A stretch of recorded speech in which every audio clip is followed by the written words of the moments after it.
Bonjour, c'est Virginie Dubois, diététicienne nutritionniste. Dans cette nouvelle vidéo, je vous propose de voir ensemble quelle est l'alimentation idéale pour éviter d'avoir un taux de cholestérol trop élevé. Tout d'abord, le taux de HDL cholestérol, qu'on appelle donc le bon cholestérol, a un rôle épurateur, c'est-à-dire qu'il va récupérer le cholestérol, qui est donc une molécule présente dans l'organisme, va récupérer le cholestérol et le ramener dans votre foie pour le transformer. Il a donc un rôle tout à fait positif dans notre organisme. Le LDL cholestérol, lui, a un vrai rôle aussi. Il va avoir pour but de donner le cholestérol aux cellules qui en ont besoin. Le cholestérol va notamment servir à faire les hormones sexuelles comme les œstrogènes ou la testostérone.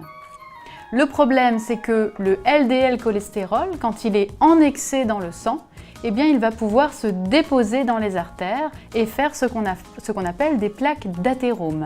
Et c'est là où ça devient dangereux.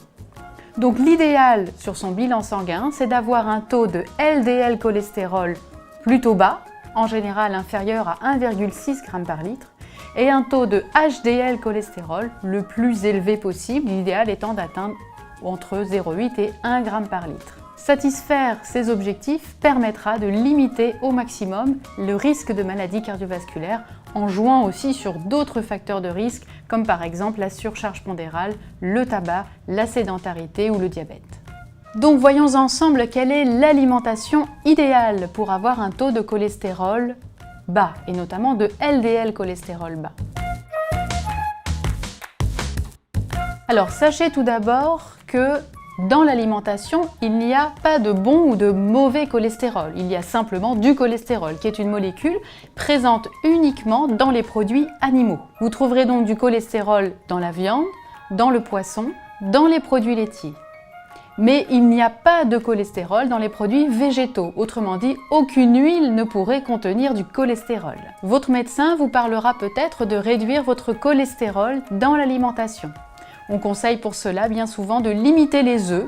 Idéalement, quand le taux de cholestérol est élevé, il est nécessaire de limiter les œufs à 2 par semaine. On pourrait aussi vous conseiller de limiter la consommation de charcuterie, 2 fois par mois maximum, et même d'abats comme le foie d'animaux. C'est le lieu où on fabrique le cholestérol. Et donc cet aliment est très riche également en cholestérol, pas plus de 2 fois par mois non plus. Donc s'il est important de limiter sa consommation de cholestérol, sachez toutefois que le cholestérol que nous mangeons n'est responsable qu'à hauteur de 10% de notre taux de cholestérol sanguin. Autrement dit, surveiller sa consommation de cholestérol, c'est important, mais ce n'est absolument pas suffisant.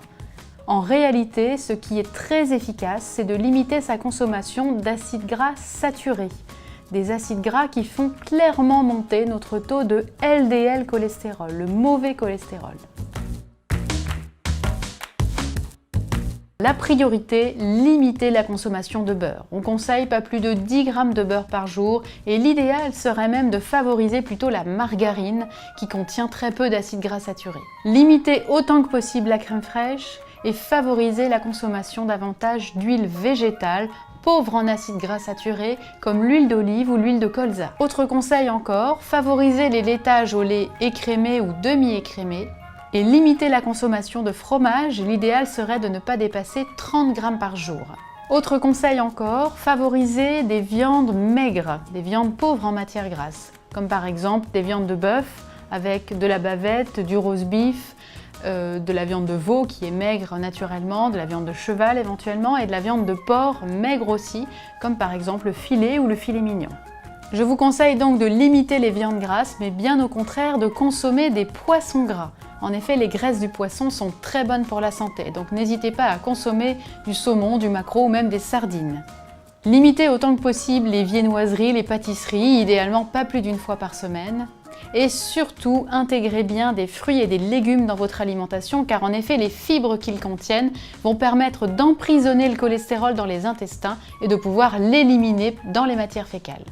Je vous invite donc maintenant à regarder les étiquetages alimentaires et repérer la valeur en acides gras saturés des aliments que vous mangez. Le but serait donc d'en manger le moins possible. J'espère que ces conseils vous auront aidé à adapter votre alimentation avec votre taux de cholestérol. Et pour découvrir d'autres vidéos, pensez à vous abonner à la chaîne Doctissimo. À bientôt!